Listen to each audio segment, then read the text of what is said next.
আসসালামু আলাইকুম। কেমন আছেন সবাই? আশা করি সবাই ভালো আছেন। আলহামদুলিল্লাহ আমি ভালো আছি। আজকে আমি সারাদিন এতটাই বিজি ছিলাম, কোনো ভিডিও আপলোড দিতে পারি নাই। আসলে আমি কি করছিলাম নিজেও জানি না। সারাদিন শুয়ে বয়ে দিন কাটাইছি। এখন সারাদিন যাওয়ার পরে একটু মেশিনে বসলাম, যে মেশিনে দেখি কি অবস্থা, দেখি সেলাই একদম বাজে অবস্থা। মেশিনটা অনেকদিন হয়ে গেছে, পাল্টাইতে হবে। বেশি দিন কোনো জিনিসই রাখা একদম উচিত না। ১২টা বছর হয়ে গেছে এই মেশিনটা আমাকে সার্ভিস দিছে। এখন আমিও কি স্বার্থপর মানুষ, দেখেন এখন এটা ঠিকমতো সার্ভিস দেয় না দেখে আমি ওরে তেমন একটা ভালোবাসি না। যাই হোক, এখন এই ববিনে সুতা ভরতেছি। আর এই মেশিনের মধ্যে এই ববিনে সুতা ভরাটা এতটা কষ্ট, কি বলবো ভাই। যারা সেলাই কাজ করেন তারা সবাই জানেন।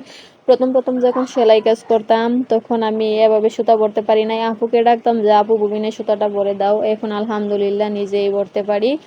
আর আপনাদের ভালোবাসায় আলহামদুলিল্লাহ আমি অনেকটা এগিয়ে যাচ্ছি। কোনো একদিন ফেসবুকে টাকা দিয়ে গাড়ি বাড়ি করব, যদি আপনারা পাশে থাকেন।